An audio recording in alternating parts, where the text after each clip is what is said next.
شر کی باتیں کرنا اور دوسروں کو پریشان کرنے والی باتیں، یہ کامیابی نہیں ہے۔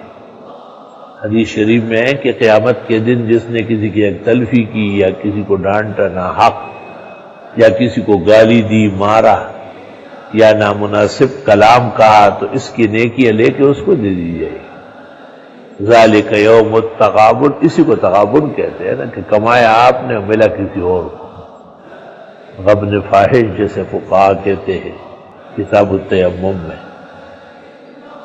تو ہمیں کچھ وقت کے لیے آنا نصیب ہوا ہے، بہت زمانوں تک ہم گم تھے، ہمارا نام و نشان نہیں تھا، اور پتہ نہیں کتنے وقت کے لیے پھر گم ہو جائیں گے۔ تو یہ درمیان میں ایک مختصر سا وقفہ ہے، اس وقفے کو اچھائیوں سے گزارنا ہے۔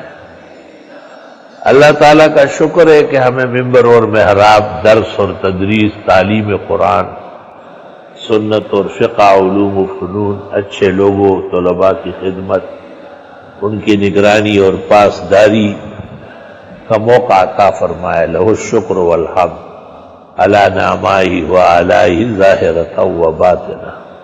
حدیث شریف میں ہے حضرت عمر اور حضرت ابوبکر کے درمیان تو میں ہونے لگی، اور جب رسول اللہ صلی اللہ علیہ وسلم حضرت عمر پر غصے ہو گئے، ابوبکر صدیق نے کہا کہ حضرت مجھ سے غلطی ہوئی، عمر بے گناہ ہے۔ اس کے ساتھ ہی ہمیں محلے کا بھی لحاظ ہے، نمازیوں کا، تبلیغی دوستوں کا، اور بھی جو لوگ ہیں، اگرچہ ان کا آنا یہاں کم ہے، ہم ان کا بھی حق مانتے ہیں، تو ان کو بھی حق ہے اور ہمیں ان کو خیر پہنچانی ہے۔ سخت لفظ بھی کہے، آپ نرم کہے، واعف عمن ظلمک، جس نے زیادتی کی آپ معاف کریں، وَأَحْسِنْ إِلَىٰ مَنْ أَسَاءَ إِلَيْكَ، آپ احسان کریں، آپ تو احسن ہی ہیں، جنہوں نے آپ کے ساتھ برا بھی کیا اور زیادتی بھی کی، معاف کر دیں، اللہ پاک اجر دے گا انشاءاللہ تعالی۔ دیکھو نا، ہر حال میں ہم نبی کے متبع ہیں۔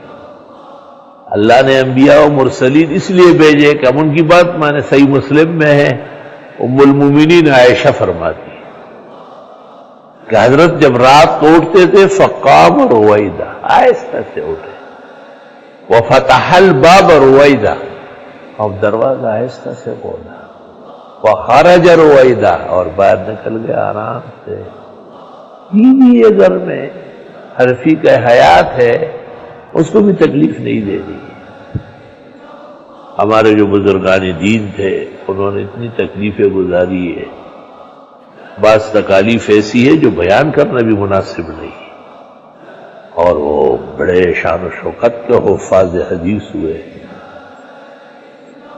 وہ تکلیف ایک وقت تک تھی، وہ ختم ہو گئی، اب دوسرے طرز کی تکالیف شروع ہو گئی۔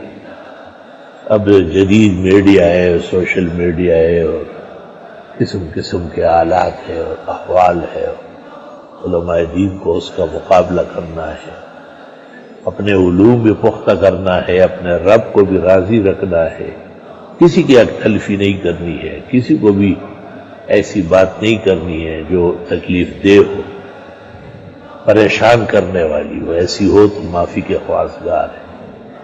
سب طلباء اور اپنے ایسی کمزور صلاحیت والوں کی طرف سے میں خود معافیوں کا خواستگار ہوں۔ کہتے ہیں کہ معافی مانگنے والا بلند درجات جنت میں ہوگا، اور معافی میں دیر کرنے والا وہ بہت دیر سے جنت جائے گا۔ تو دنیا تو ایسے ہی ختم ہو رہی ہے، ابھی آئے ابھی کہتے ہیں ابھی جائیں گے، آپ کی طرح نہ آئے کوئی مہمان کبھی۔ تو صبح و شام اس طرح ہی ہے،